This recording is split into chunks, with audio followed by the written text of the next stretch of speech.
Just a week ago, we made a video talking about how the Red Wings are terrifying, and that was an honest sentiment. You know, we saw in the comments section, we saw in the response to that video that y'all were feeling the same thing. And by the way, my voice is still messed up from yesterday's yelling and screaming about that Vancouver-New York referee showdown.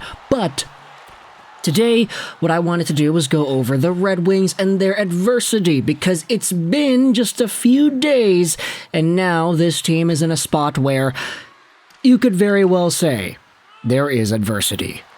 And it's not even, it's overreacting to 1 or 2 games, it's whatever, you know? This isn't really like that. I wanted to just nip this in the bud because the past few games of Red Wings hockey have been losses, and they haven't been necessarily good losses either. Like, you know, sometimes when a team loses a game, you could say, hey, they looked good. They must have deserved a better fate there. They did not give us any reason to panic, like that Vancouver and New York game yesterday. But today, we are instead talking about the Red Wings versus the Bruins, because yesterday, the Wings, they ended up losing, and they lost pretty badly too. If you look at the score sheet, you'll see that the Wings lost 4-1. And while 4-1 definitely isn't the worst thing in the world, if you watched the game, you would have seen a team that just didn't really deserve to win at all. I talked about this in the video going over the Canadiens and their comeback win against the Jets, but the Wings-Bruins game was on my laptop whilst I was doing other things, and the Red Wings just did not look good. They did not have that same level of eagerness, they did not have that same desire to win. They had a dud of a game, unfortunately so.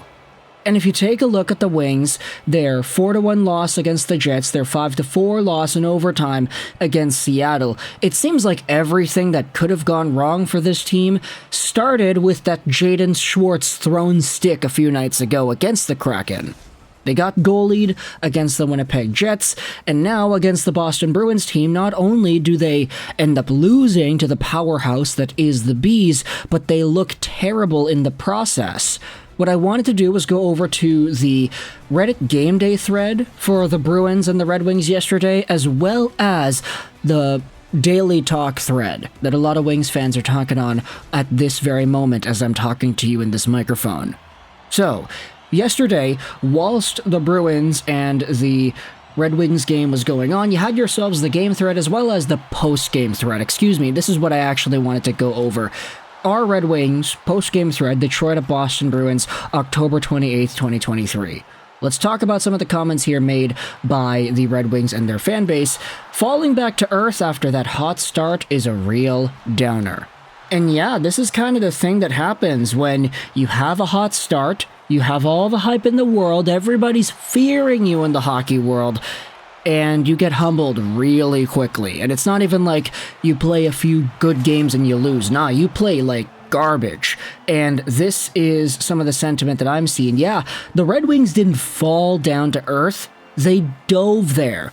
I could be fine with a loss due to a bad bounce or one missed assignment, but that wasn't this game. The Wings looked sloppy everywhere. Xenon Warrior says, if this game was a test, the Red Wings showed up to school naked. Another commenter says, the Wings should be effing embarrassed. Completely dead power play, extremely few transitions through the middle that generated meaningful offense, and they took zero advantage of their face-off wins. And so, basically, you could see that there is a lot more doom and gloom with this fan base over the past 24 hours than there's ever been throughout this season. And for good reason. They did start off really hot. They did have such a great showing for their top dogs. They were top of the league in goals and points and everything before Jack Hughes decided that he wanted to do that himself. But now, in the very short term past at least, things have gotten pretty bad.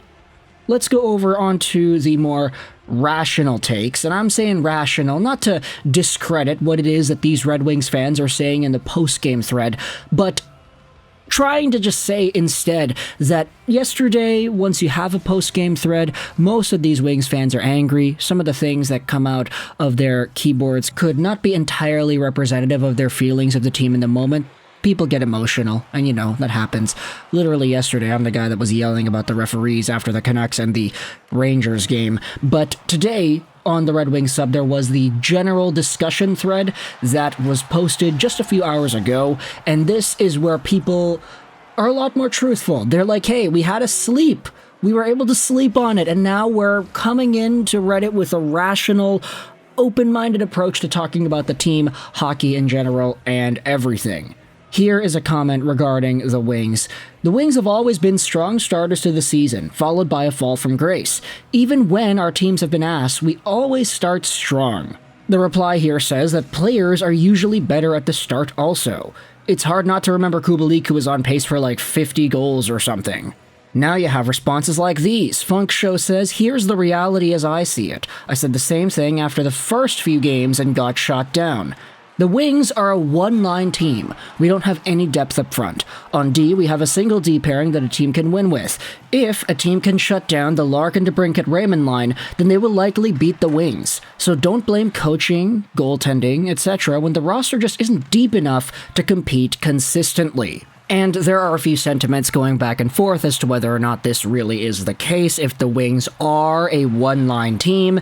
And honestly, I'm not going to go out there and entirely agree nor disagree, mostly because a lot of the results on paper can rationally indicate that type of conclusion, that the Wings have had some great performances out of their top guys, but the rest of the lineup not really carrying their weight. Now, you could say, hey, we saw a great goal from Joe Veleno. That guy has a drive. That guy wanted to win yesterday. That's a gamer right there. Good on him. You could say that other players like Daniel Sprung, for example, he has shown off his shot in various capacities throughout the start of the season. When the Wings were winning games in that 5-game winning streak to start out the year, you saw a lot of good plays. David Perron was getting on the board. He was getting hits and blocks.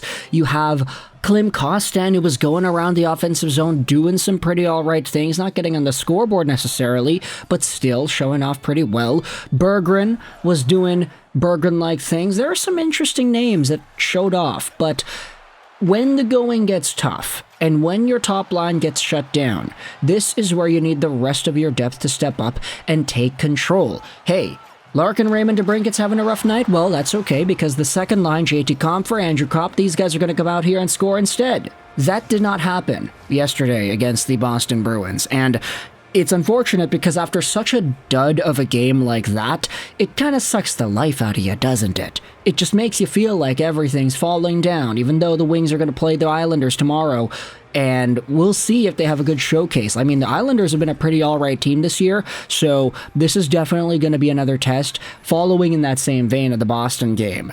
But if there is an opportunity for the Wings to actually show off that what they're made of is not just hopes and dreams of the start of the year, then the Islanders game, dude, this is a good opportunity to showcase some of your depth off. Because after 5 games of a win streak, you don't normally see teams form such a sentiment around their fan base that is all pessimistic like this Red Wings one seems to be. And that's totally fine. I'm not going to blame any of the fans on Reddit who are talking about the Wings in a pessimistic way. At the end of the day, we're all hopeful for our hockey teams, and once we get a glimpse that our hope is valid, once we see for a brief moment, for a week, for 5 games, that our hope is justified, it feels like hell when you see a team go out there and play like they played against Boston yesterday. The thrown stick by Seattle, the loss against the Winnipeg Jets, they couldn't muster up the tying goal there, and against a Boston team, they absolutely stink. This is where you start to see pessimism, and that's okay, because at the end of the day, it means that y'all are hopeful, and y'all have something to believe in. Let me know your thoughts in the comment section below about the adversity with the Detroit Red Wings. Where do you see them going from here? How do you think they're going to perform in the Islanders game tomorrow? And what were your thoughts on yesterday's Boston Bruins showcase? I thought they absolutely stunk and they deserve the loss. But will cooler heads prevail here? Let me know your thoughts in the comment section below. I hope you enjoyed this video. And bye.